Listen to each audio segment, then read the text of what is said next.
Sample yìí náà ni.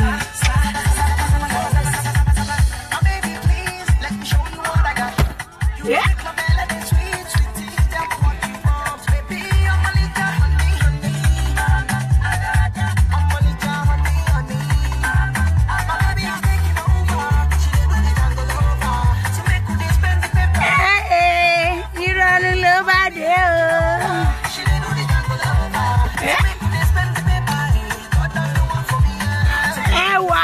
Mi ẹwà ń bí wọn nú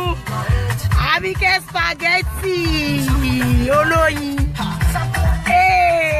Àbíkẹ́ spaghetti olóyin onáìsì gan ẹ jẹ́ nǹkan kójó sapua yépa kò sí ìyá ọmọ onítọ̀hún tó díẹ̀ mi èmi Àbíkẹ́.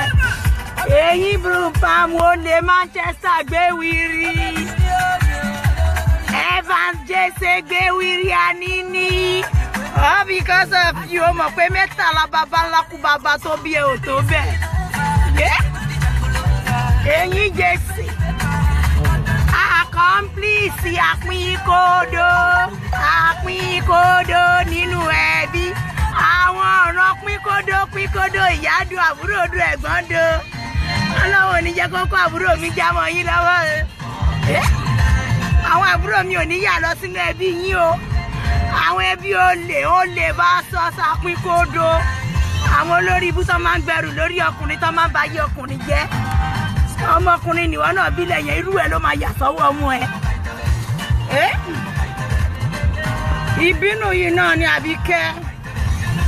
Keep sharing, people. I ain't gonna start if we don't share this video. Share. Allah Akbar. There's no space for bully in our life here. Yeah? Swag, you know me. Àbíkẹ́ kọ yàrá ya wọn Àṣàbí ló yẹ kí n máa ṣe fún àmọ́.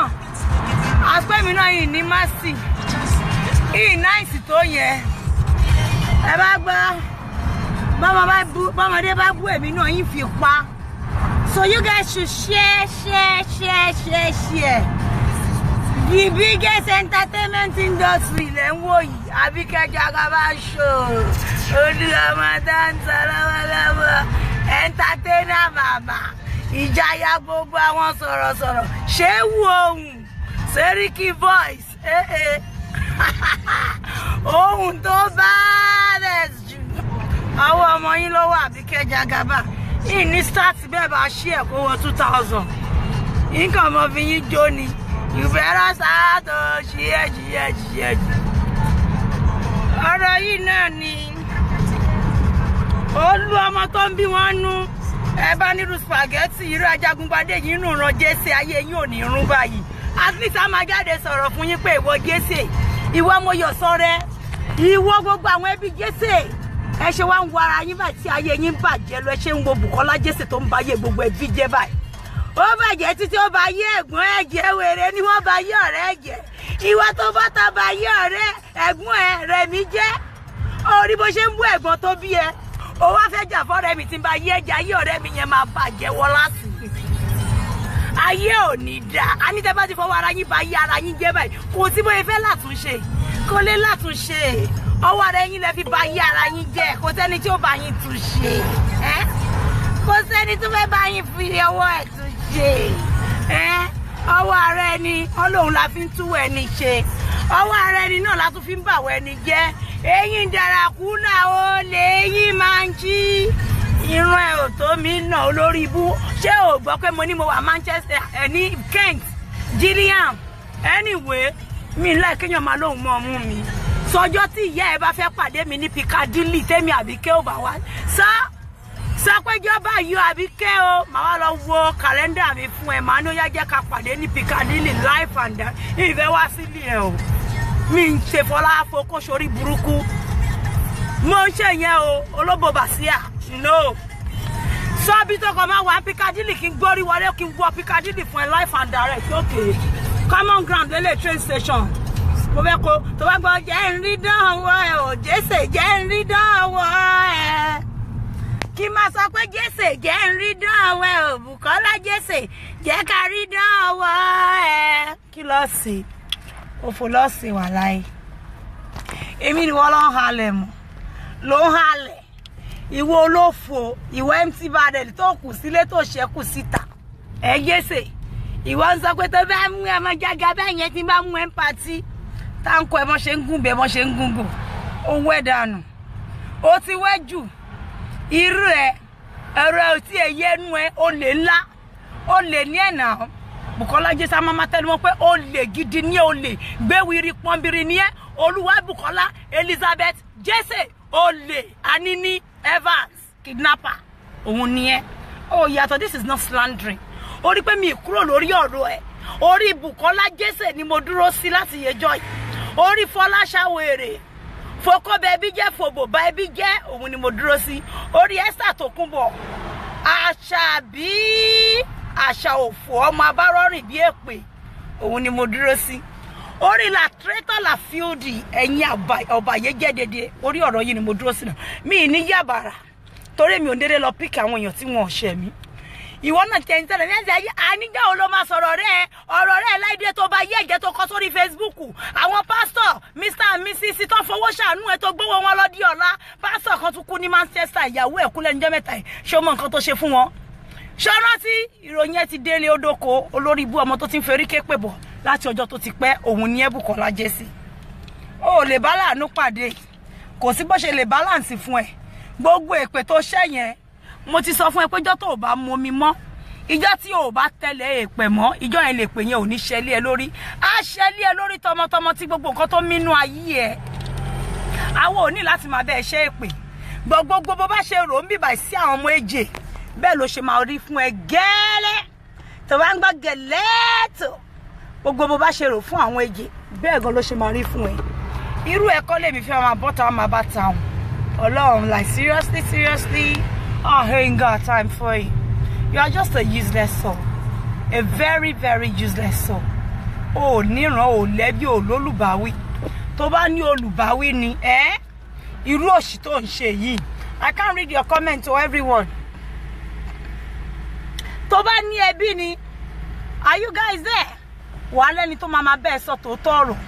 Ìwọ ló máa forí ara ẹ gbé èpè ẹ gbogbo èpè tó ṣe pàtàkì tó pè lórúkọ gbogbo àwọn ọmọ ọlọ́mọ àwọn ọmọ tó bá sì máa bí tó bá wà lọ́rùn èpè tí ń dúró dé láyé tó máa jà tó fẹnu ara ẹ béèrè torí bó ṣe fẹnu ara ẹ béèrè yẹn bẹ́ẹ̀ làṣẹ ṣe máa gùn fún ẹ Bùkọ́lá Jésè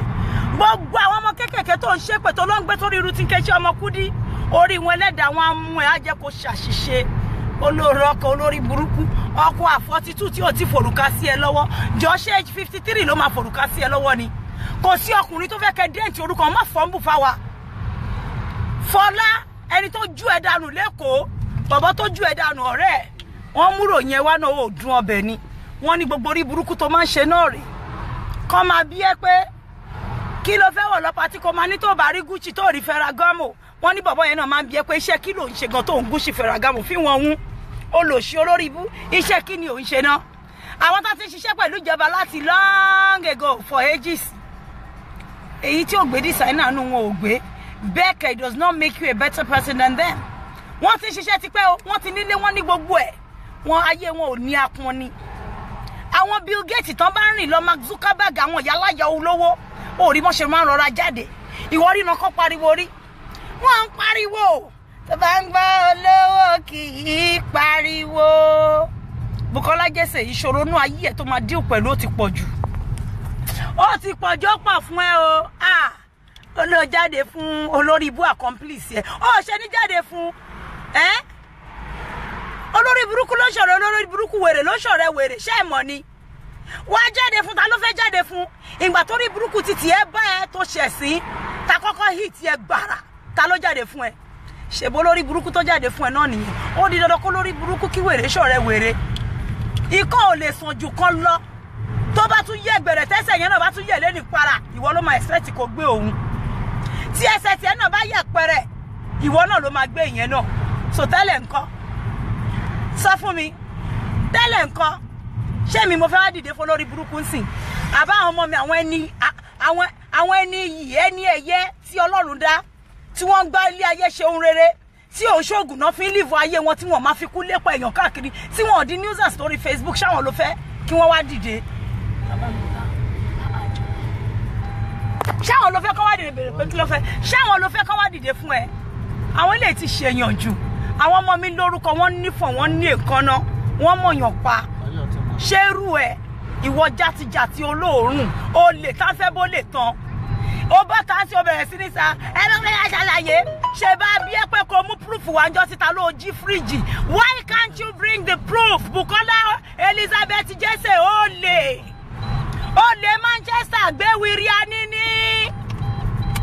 ọ̀fọ́ràn ọ̀pálẹ̀mọ́ olè olórí burúkú bó bá wọnú ilé èèyàn báyìí ó máa pa wọ́n lẹ́kún ni tó bá máa fi lọ́wọ́ àti yí nǹkan máa ṣọ olè ní ẹ̀nà olè ojú olè lọ olè tó bá ti lè lọ jí pálí nínú home office tó lọ tà olè ní olè ló lè ń jẹ́ olè ní orúkọ olè olórúkọ méjì tó ń jẹ́ àní gbéwìrì ni gbéwìrì Ọlọ́run ó lè díẹ̀ bí wàhálà ìrọ̀rùn ló máa ń bá dé Fẹ́mi Àbíkẹ́ Sàgẹ́sì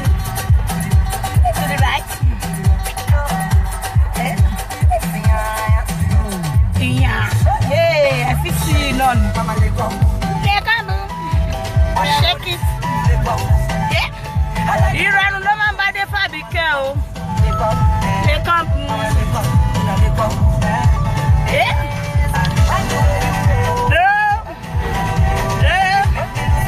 olórí ibú àwa sọ̀tọ̀ ni Àbíkẹ́ èyí pàpàpàm ó lọ́wọ́ fọ́tò máa yẹn dáadáa ni ìyẹ́ ó ti ẹ̀ fẹ́ ọkọ ọdún márùn-ún rí láyé ẹ̀ rí ó bọ́kùnrin gbé ọdún márùn-ún rí orí burúkú yẹn ti ń tẹ̀lé ẹbọ láti inú oyún ìwọ tó ní balire contact us we will bring you here ẹ̀mẹ́lò ní ìyá tó bí ẹwọ nílùú òyìnbó rí Monica Osimu wà lára àwọn tó rún ẹ lọ́wọ́ wọ̀lú òyìnbó ó kó proof jáde fake designer àwọn third to original fourth to original tó máa ń gbéṣẹ́ yẹn ní designer àwọn náà mọ̀ pé ẹbí irun ẹ̀kọ́ tó láti wọ̀ wọn ní owó ẹ̀ tọ́tà bá ní ojí designer kò ṣe rí abíábí àwọn number 1 first grade designer yẹn náà kọ́ là ń sọ third to number 1 fourth to number 1 ló ń wọ̀ náà ó wọ̀ nǹkan gidi kankan náà ayé yín tiẹ̀ wá bàjẹ́ ẹ máa fowó ra likes ẹ máa fowó ra followers lórí Facebook kan lè sọ pé rérò ó lè rí èrò lọ́ka gbogbo àwọn èèyàn tó comment lórí wọ́ọ̀lù ẹ̀ mo ti kọrúkọ gbogbo àwọn tó comment lórí wọ́ọ̀lù ẹ̀ lẹ̀ pátápátá ọ̀rẹ́ Fọláṣadé Ṣítàmì o orí pé òun kan ti padà lẹ́yìn ẹ torí pé màá mú story ẹ̀ máa gbé wá bẹ́ẹ̀ ni sórí gbogbo àwọn tó bá irú ìgbà yìí ó mọ story ìgbà yìí gbogbo bó ṣe lọ pé ibi iṣẹ́ ìgbà yìí gan pé kán wá gbégbà yìí wọ́n lè gbégbà yìí ìgbà yìí òun ṣolè bí títí ẹ mọ̀ pé kẹ́ lọ pé àwọn èèyàn pé kán wá gbéyàn kán débẹ̀ tán kán rí pé wow kó jẹ́ ìlẹ́gà kan pé ìlẹ́gà ló ń faṣẹ́ tó yìí ló ń pawó tó yìí fóònù yìí wọ́n ti bẹ̀ fún yàrá ìyá ọmọ ẹlòmíì ìwé dáadáa mo ti rí dáadáa ẹ máa ṣàkóbẹ̀ ni ẹni kan lọ gbé ni wọ́n dẹ̀ débẹ̀ wọ́n dẹ̀ rí pé ni yóò níwèé wọ́n dẹ̀ pé and she's trying her hardest best to contribute to the society wọ́n dẹ̀ ti bẹ̀ fún wọn ní ìwé ayé ò yí ẹ gbogbo ètò yẹ káyé fi yí ẹ o ti fi kẹ́yìn jọ eyín wà nú ọpọlọ ẹ eyín ẹ tó wù síta yẹn tí kan dàbí Caesar tó ṣe báyìí Dracula èyí tó yẹ kó fi gbọ́n eyín yẹn ti ń wù láti inú brain ẹ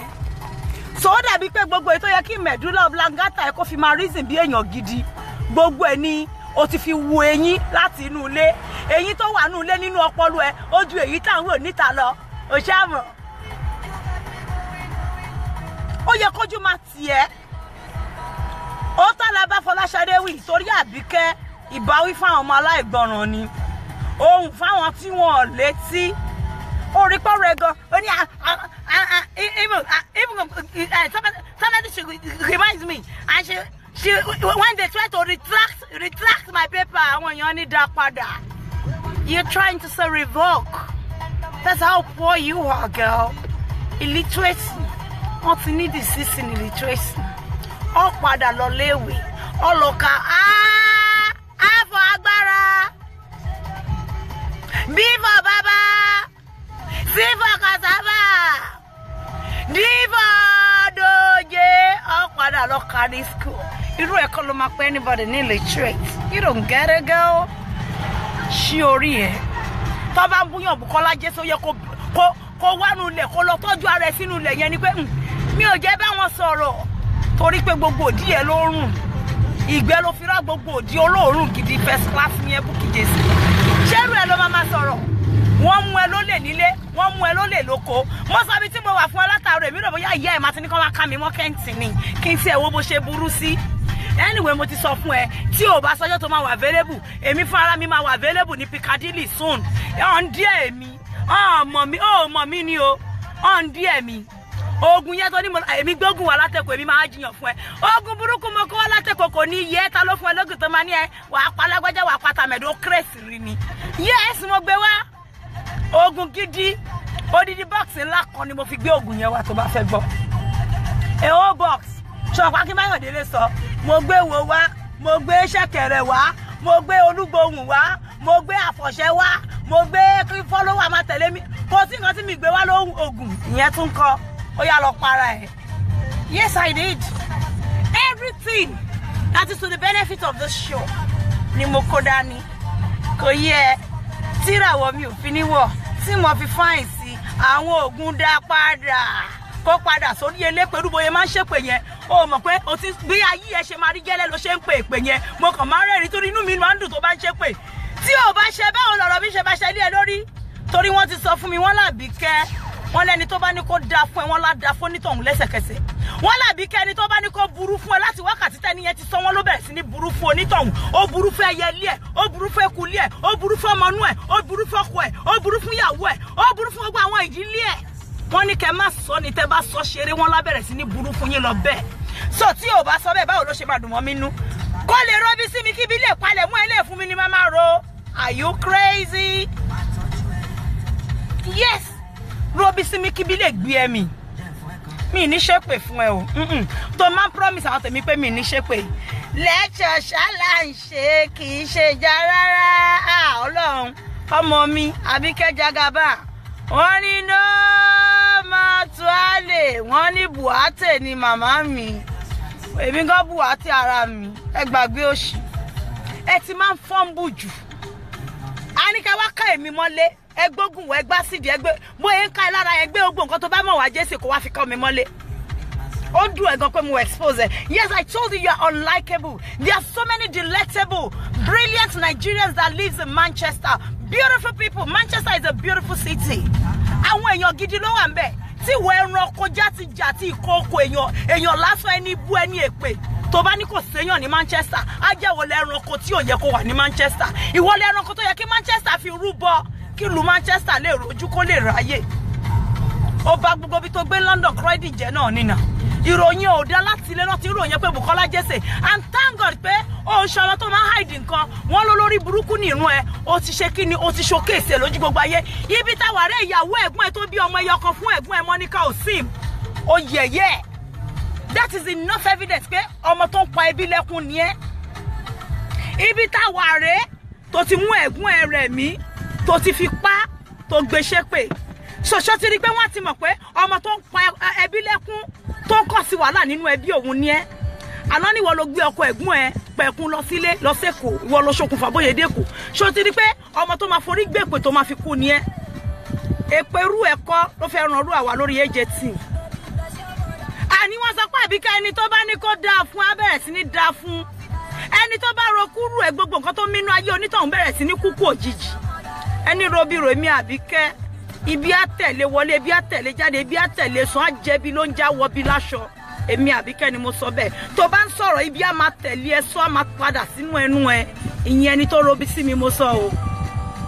nítorí èmi ò ṣe fẹ́ ṣépè fún ẹ so má worry èmi fúnra mi máa make ara mi available fún ẹ ní Piccadilly station and I'm gonna let you know mo fẹ́ kí wà tí sáré wá bá mi bẹ̀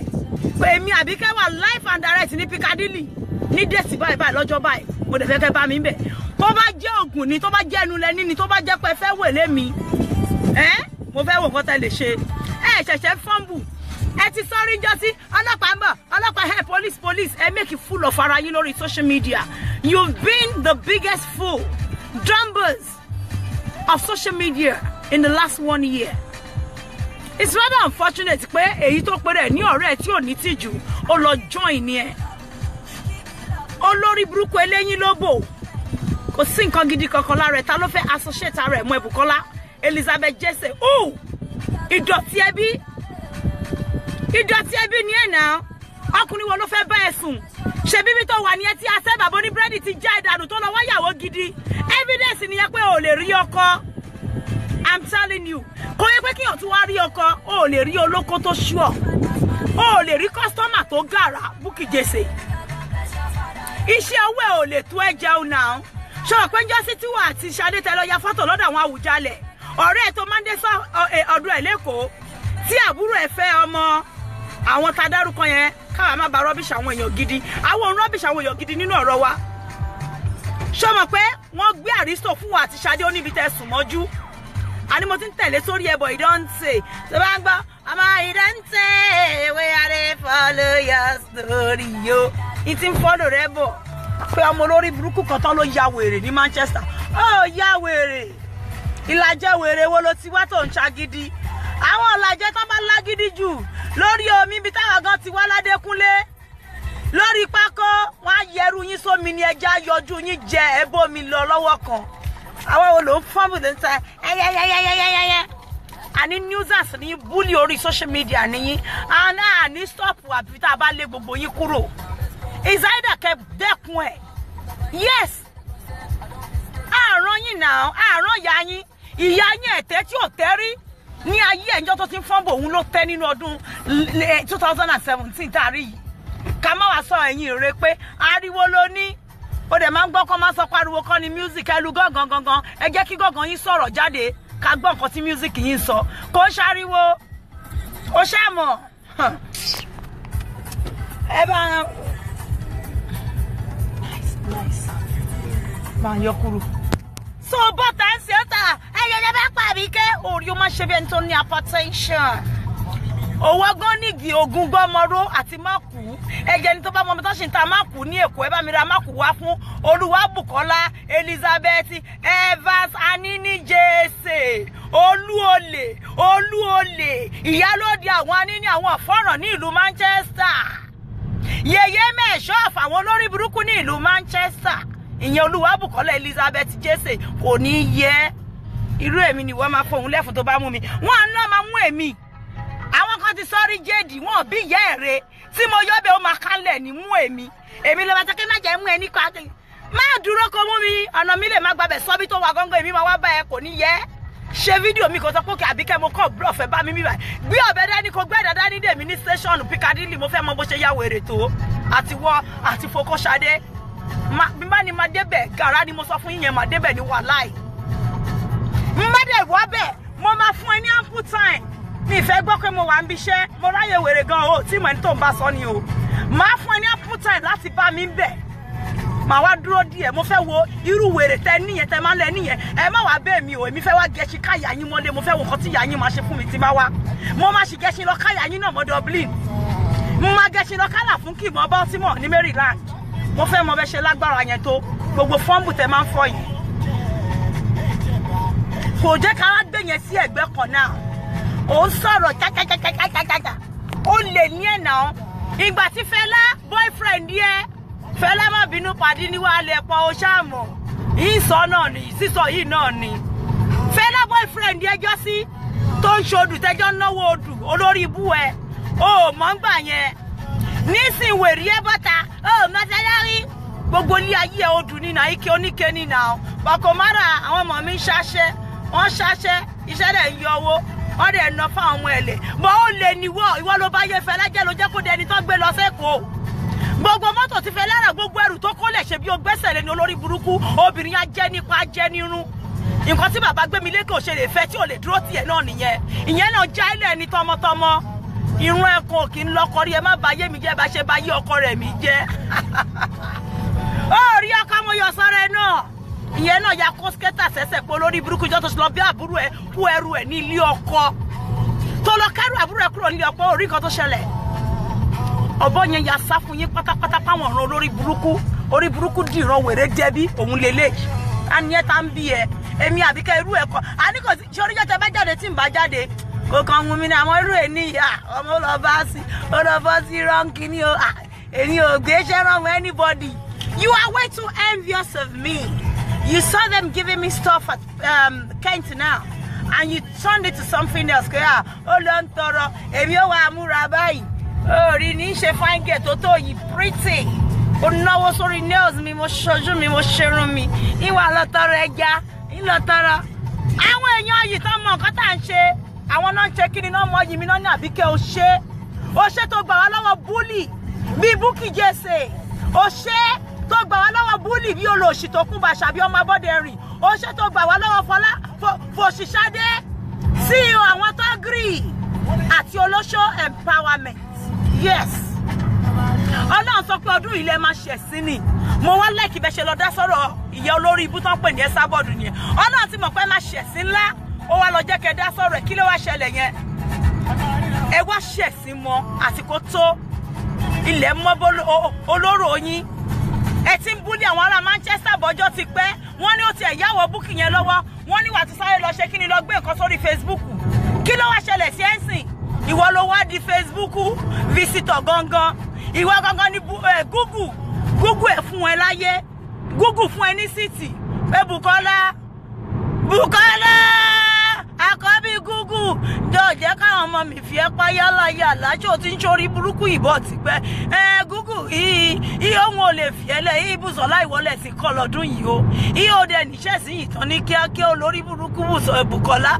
Evangelist. Ìyá yìí ẹ̀rẹ̀ máa bàjẹ́ ní wo lórí burúkú ọmọ yìí. Iye ó ti pẹ́ tó ti ń gbẹ́rù lórí ọkùnrin àwọn ọmọ mi ń ṣáṣẹ́. Ìwọ nǹkóṣẹ́ ọwọ́ wọn ló ní Google ní kò ní jẹ́. Ó ti lè jẹ́ pé mo fún ẹ lága lórí bíbá yìí káwọn ọmọ mi fi ẹ́ pa yálà lọ́dún yìí. Ayé ẹ̀dẹ̀ máa bàjẹ́ ní Olúwabùkọ́lá Elizabeth Jesse ọmọ Gilbert Jesse. Iye ò ní nísinmi. Iye ewé ojú omi kì í nísinmi. Ibùkọ́lá ò lè nísinmi. Wọ́n gbé lé ẹ lọ́wọ́ níjọ́ tó ti ní kó gbé bàbá bèjì pẹ̀kun lọ́lé ìjọ yẹn ni tiẹ̀ ti bàjẹ́. Tiẹ̀ máa bàjẹ́ tán ni kò ní ní rìmẹ́ńdà Bùkọ́lá Jesse. Yes. Alẹ́ tí ń ṣe wèrè ti pẹ́ wèrè kọ́ yín lọ́wọ́ wèrè ra yín lọ́wọ́ lọ́dún yìí. Wèrè ṣe kí ni ó kà yín láyà ẹ ti máa ń kọlẹ̀kùn wèrè ti pẹ́ ti ṣílẹ̀kùn kan. Who you help? Who dey wear your fake designer? Kò ní yé ẹ̀gbọ́n Abuki Oshin. Mo yọ̀ sọ́dẹ̀ Abuki Oshin. Tata mo yẹ ti ń bọ̀ nulẹ̀. The things you do that you're not proud of, why do you do them at all? Are you crazy? Kọ́tà ẹni gbẹ̀mí lékè ń gbá etí ẹ̀ ṣeré. Ó gbá lọ́tún ó gbá lọ́sì. Àwa sọtọ́ no bẹ̀rẹ̀ sí ní bú mú ìwà Akíngbadé. Ó lè ní ẹ́. Ó ti ń dó mú ìwà ti pé ó lò ṣì. Mú ìwà pàdé tèmi ní nà kò sí nǹkan tí mo lè lọ fi òbò mi gba information wà nítorí títí ẹ̀ Ọlọ́run. Tí n bá fẹ́ mú ẹ kò síbi tí mi lè invest lára mi báyìí kí n lè mú ẹ tán. Kábọ̀sibọ́sì kò nílé tó yẹn náà ọmọ mi. Má kàn fẹ́yìn sí wọn ni. Kí n fẹ́yìn kí n rẹ́rìn kí n wà pẹ̀lú kí n lọ́mọ wọn pàdí mi. Wọ́n á gbé egun ayé ẹlẹ́lẹ́ mi lọ́wọ́ ni. Ìwárà ṣe ṣàkàṣà orí bí mo ṣe kìtìlà fún kì náà mọ́lẹ̀ nígbà tí mo mú kúnlẹ̀ pé kábíyèsí o kábíyèsí ni olú ọmọ lọ́mọ yìí ẹ wo bó ṣe pretty irú eléyìí kan ló yẹ ká máa fi nǹkan kan pamọ́ fún ṣé ò yẹ ká kó gbogbo ẹ̀ lé lọ́wọ́ torí the truth must just be told náà ni mo dẹ̀ gba truth yẹn wálé ẹ̀rín ni afẹ̀rígbá info afọ̀yàyàgbá info òun ni Àbíkẹ́ Jagaban ìjáyà gbogbo àwọn sọ̀rọ̀sọ̀rọ̀ Seriki voice olú ohun ó ń dẹ́rù báyìí ẹ lè stand it lórí social media orí bó ṣe ń bọ́ta ló ti lọ́wọ́ blood pressure àti high burúkú alágò ló ń pa láìsọ ọ̀tà ẹ̀fọ́rí Àbíkẹ́ òun ló máa pa gbogbo àwọn ọ̀tá yí ẹ̀ kò yé yín bí mo ṣe ń ṣe where do you contribute ó lè lọ gbọ́ kódà kí n máa gba gbogbo owó ìjọba yìí gan wàhálà ìmáma sọ fún ìjọba ní pé ẹjọ́ o ẹgẹ́ sáré lọ Bukky Jesse wọ́n mú yàn sí freedom of speech lélẹ̀ this is no bully. Elizabeth Bukola Jesse ọmọ Gilbert Jesse olú olè ní ìlú Manchester olú aṣẹ́wó olú olóṣó olú nǹkan àlejò ní ìlú Manchester wọ́n ṣaṣẹ́ from Croydon to Manchester onídọ̀tí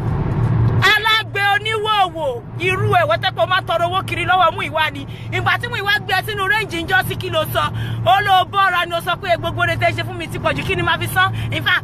ẹ bèrè anything tó bá wọ̀nyí ni ká bèrè lọ́wọ́ mi mo rẹ́dì láti fara mi gan di ẹ bèrè ara mi máa fún yín ní ara mi máa fún yín ní ara mi ó fara dínà lọ́wọ́ mú ìwà Mú ìwà kọ̀wé pé wà fieldy ni. Ìwọ flip flop. Ìwọ ìdọ̀tí àná. Ìwọ játijàti. Irú ẹnu ẹ̀kọ́ ò lè bú Detola Àdùkẹ́. Gbogbo ọ̀nà ní Detola Àdùkẹ́ sweetest ló fi lejú. Wọ́n bí ìyá gbogbo yín re. Ẹgbẹ́ ọmọ yín kan tó bá wà vocal bẹ́ẹ̀ yẹn jáde. Ẹ gbé jáde. Ẹ lè nínú ẹ lè produce. Ṣadé tẹ fi òpó lé ń jọ sí tẹ gbé jáde. Ǹjẹ́ ohun kan ò kọ́ Fọláṣadé lẹ́nu báyìí? Ǹjẹ́ ìwà awẹ́ ò ká? Right? Ó yẹ kójú máa tì yín o. Ibi tó yẹ kí gbogbo yín ti lọ jókòó kẹ́ máa ronú ni pé what are we not doing right? There's something you guys are not doing right. And that is why your secret keep leaking. Bí ti Làfúnkì bá ṣírí ẹ̀ṣẹ̀ ń tú, làṣírí wọ Jésù ẹ̀ṣẹ̀ ń tú, bẹ́ẹ̀ ni ti Fọláṣadé ṣe ń tú. Tókunbọ̀ Àṣàbí, Abọ́dẹrìn, ó ṣe bẹ́ẹ̀dẹ̀ bóyá ṣe bẹ́ẹ̀dẹ̀ tán kí ló ṣẹlẹ̀? Ìjà bẹ̀rẹ̀ láàrin òun àtàwọn tíìmù ẹ̀. Ọlọ́run tú gbogbo yín láṣìírí. Ẹ jọ̀ọ́ ẹ sọ fún mi, ọmọ èjè mélòó lẹ ti rí tí àṣírí ẹ̀ tú tó ṣàṣemáṣe? Tó bá wá kù díẹ̀ káṣírí wa tú torí pé dáadáa là ń ṣe, Ọlọ́run á bu àṣírí wa. Tó bá kù díẹ̀ kọ́mọ lórí Team AJ Jesse Koto, wọ́n ní mọ̀nàmọ́ná ṣiṣẹ́ ọwọ́ ẹ̀ torí pé inú wa mọ́, inú Kúdí mọ́, inú èmi mọ́, inú àwọn àmì Àbíkẹ́ communication mọ́, inú Vini ọmọ ìyá Jésù mọ́, inú Naomi mọ́, inú Detola mọ́, inú èmi mọ́, inú Àpẹ́kàdé ó mọ́. Gbogbo àwọn tẹ́tí blọ́ọ̀gì pátá àwọn ìyá wa tó wà lókè inú everybody mọ́, wọ́n ṣèkà fún yín náà. Ìwọ Bùkọ́lá Jesse, ìwọ ló lọ gbé picture ọmọ Kúdí sí orí wall lóní kan máa bóde bí ọmọ títí ẹ. Àdàbí tèmi Àbíkẹ́ bá bá wọn gbé ọmọ yín síbẹ̀ rí lẹ máa mú jẹ gbé. Gbogbo bẹ́ ṣe bèrè lórí ọmọ gbogbo wa pátá lọ́run ṣe máa ṣàṣẹ sí lórí àwọn ọmọ yín. Àti ọmọ Ìbàdàn 15-15. Ìwọ mò ń gbé sórí ẹbọ ní o, ọmọ Ìbàdàn 15-15. Mò ń ṣe lọ́wọ́ màá tó jiná. Mi máa sọ wípé mò ń ṣe ní mi láìkí máa sáré jáde tí màá ti lọ́rọ̀ tí fẹ́ sọ. Ìbá yín ṣe akun dada comprise of oríṣiríṣi nǹkan àlejò tó yẹ pé táwọn tèmi bá dé tó bá rí nǹkan tí mo tẹ́ sórí ẹ̀ wọ́n máa takú síbẹ̀ ni bí pizza ni pizza tó ní bí 5 toppings ṣe mọ̀ kó máa wà attractive and fascinating fáwọn tó fẹ́ jẹ. You know, ó máa wà barely inviting, yóò mọ invite gbogbo àwọn intestine ni. So nǹkan tí máa ń ṣe ni mi ìfẹ́ dédé gbé kíní wá mo ń ṣe lọ́wọ́ yóò tó jiná. Ọ̀rọ̀ ẹ náà kò interest èèyàn Bùkọ́lá Jesse. Ìdọ̀tí èèyàn játijàti tẹ́ pé tán máa ń wò báyìí pé ó yẹ kíyàn bí èèyàn pé kí ló fẹ́ interest mi nípa olórí burúkú eléyìí empty life yìí. Kọ́tà òyìn máa bíra wọn nìyẹn pé irú Jesse játijàti ìdọ̀tí àánú kí ló fẹ́ sọ parú ẹ tó fẹ́ wọ̀ mí létí. Kékeré ẹ ò dáa, ó kàwé, ó lọ school, ó tún nílà ìwé kọ́ ní gbogbo nǹkan. Mo lẹ́ka àwọn ọmọ mi tó wà lórí street tó bá ń sọ̀rọ̀ báyìí pẹ̀lú bínú kí ló máa ń ṣe? Wọ́n á máa ṣe báyìí. Ẹjọ́ ọmọ bá ní àtọrọra wá ó lè ló bá ọmọ jẹ́ sórí street tactics ló ń jẹ́ bẹ́ẹ̀ torí wọ́n fẹ́ ìdọ̀tí. Kàwé bọ̀ wọ́n nílà káyè pé àwọn ò gbọ́dọ̀ jalè. Ó lè ní wà. Gbogbo àwọn tó bú wọn yẹnu ẹ tó bá gbọ́rù sí mú ìwá sí ọmọ mi ni mú ìwá. Ọmọ Akíngbádé mo jẹ nínú owó rẹ mi ò jẹ́ bá wọn bú ẹ. Ó mọ tún mú ẹ. Ó jẹ́nu owó ẹ ò lè bá wọn bú ó lè ní ẹ̀nà Bukky Jesse. Wọ́n ní ìwòwò òun làkàrẹ́ ló wà lọ́jà ńgbà tí mọ́ìmọ́ì ti ń wọṣọ. Ó rí gbogbo àwọn picture tó gbé jáde ni. Olórí ibú ẹ̀ ò rí bó ṣe rí ni. Ó dúdú oríṣi ọ̀ṣọ́. Ṣorí fọ́tò tèmi tó máa ń gbé tí mo ti wọ kọ́sẹ̀tì yẹn. Wà á rí pé ọmọ yìí ti já láti day one. Tó bá bí Michelle Obama sí pé where your old picture? Á gbé jáde. Tó bá ní Michelle Obama, where is your recent picture? Á tún gbé jáde. That is to tell you that she is progressing. She is becoming a better person by the day. The fashion that we rocked 10 years ago is not what we are rocking now. We are rolling by the trend.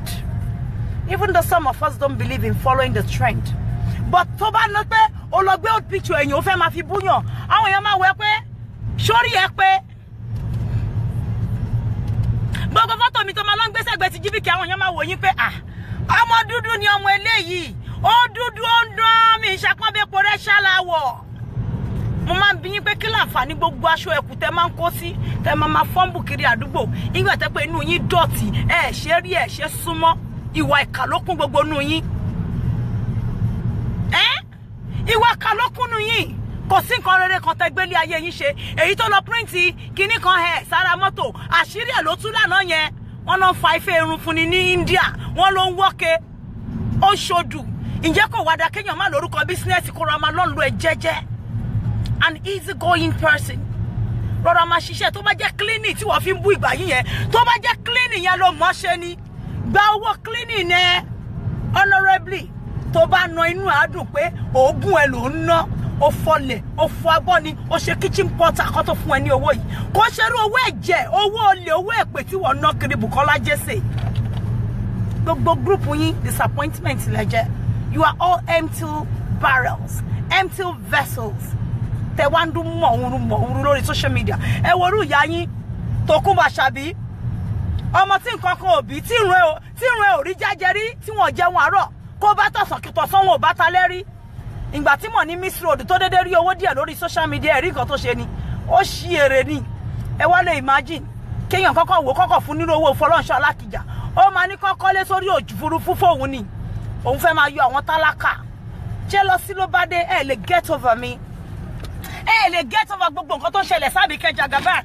pé ọmọ ta ní Kaberi tó wá ṣe báyìí tó wá kọ́lé alárinrin tó orin ni honey mo Janet Jackson Harmony hey girl you look like JJ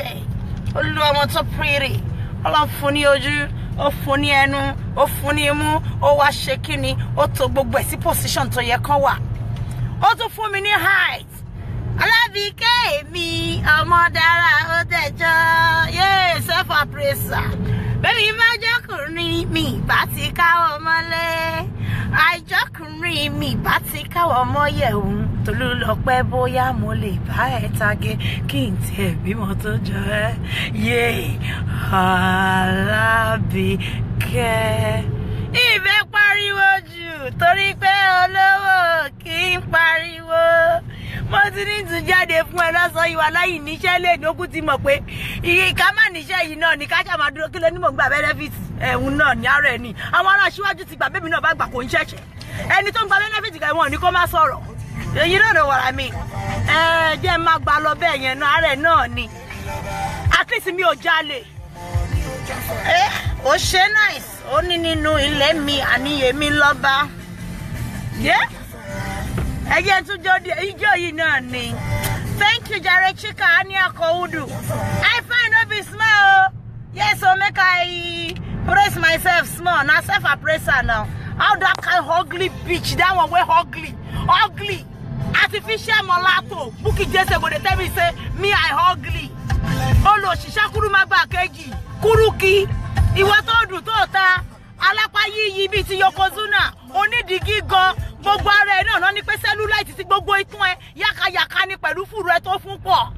wọ́n ní bó bá bọ́ra lé òórùn ni bábẹ́ ṣe ń ṣàyàn lábíyẹ̀ ń ṣàyàn ìwọ olóòórùn oníkọlọ́bẹ̀ mú ọsàn wẹ́wẹ́ kó fún kó máa fi omi ọsàn wẹ́wẹ́ kó máa fi ba ojú ìdí ẹ bí ẹni kó ṣẹ̀ṣẹ̀ bímọ láràárọ̀ olóòórùn ó gbọ́ nǹkan ti sọ lẹ́ẹ̀kan mọ́ láwọn ọmọ mi tó bá bínú tó bá ní kí n ṣẹ̀ṣẹ̀ báyìí bíi ti tọ́kì tó máa ń rún orí wọn wà á rí ẹsẹ̀ mi wọ́n máa sọ di fíṣà ọlọ́run rírun yìí náà ni wọ́n Àbíkẹ́ you are too clean too decent wá ọlọ́mọ yóò dùn ọkọ mi á ní gbẹ́sẹ̀ kan síbi gbẹ́kejì síbẹ̀ yẹn kọyìn sí mi ó yá máa dún fún mi màá máa dún ìdúnkùndùn ọlọ́run panaṣukú tó bá rẹ́gúlẹ̀ o mọ̀ pé nǹkan tó máa ń já sílẹ̀ tó bá jí láàárọ̀ wàá kọ̀ pé ọmọ ta ló kàn lé ní ẹgbẹ́ jáde máa kó bó láòláò ẹ lè rẹ́ni pè yín ó ń dùn yín ní gbogbo ọ̀nà ẹ fẹ́ mọ sórí mi ẹ̀ rí ó wá ń dùn yín ní gbogbo ọ̀nà pátápátá ó yẹ kó máa wa omi ìbànújẹ́ lójú báyìí ni wọ́n ní kí ló dé kó ló ti ṣiṣẹ́ lórí social media ẹbí ṣépè fún ẹ ẹbí ìyá ṣépè fún ẹ ẹbí bàbá ṣépè fún ẹ àwọn siblings ẹ̀gbọ́n ṣẹ́ èpè fún ẹ Bùkọ́lá ọkọ Monica Osimo ṣe èpè fún ẹ ẹ̀gbọ́n ẹ ọkùnrin ni Monica Osimo jẹ́nu owó ẹ̀rí ó ṣépè fún ẹ ẹ̀gbọ́n ẹ Rẹ̀mí kò fi ọjọ́ kan yọnu sí ẹ mo yọ sọ́rẹ́ àbúrò ẹ lọ kọ́lẹ̀ èní kí ni déètì èní lọ kọ́lẹ̀ pé mi Àbíkẹ́ sọ pé mo yọ sọ́rẹ́ máa ṣépè fún ẹgbẹ̀yìn ni lọ kọ́lẹ̀ gbogbo ẹ̀yìn ẹ̀yìn ẹgbọ́ bí mo yẹ sọ yìí ẹ bá ń kọ́ déètì èní lẹ̀ pé mi Àbíkẹ́ sọ pé mo yọ sọ́rẹ́ máa ṣépè fún Bukky Jesse gbẹ̀yìn ni nítorí pé ìwọ tó lọ bá àbúrò ẹ kẹ́rù kúrò nínú ilé ọkọ tó bá fẹ́ fún re ni tó bá fẹ́ fún re wàá kọ́ ni bó ṣe máa ń ṣe kí ni tọlọrẹ́tì ìyá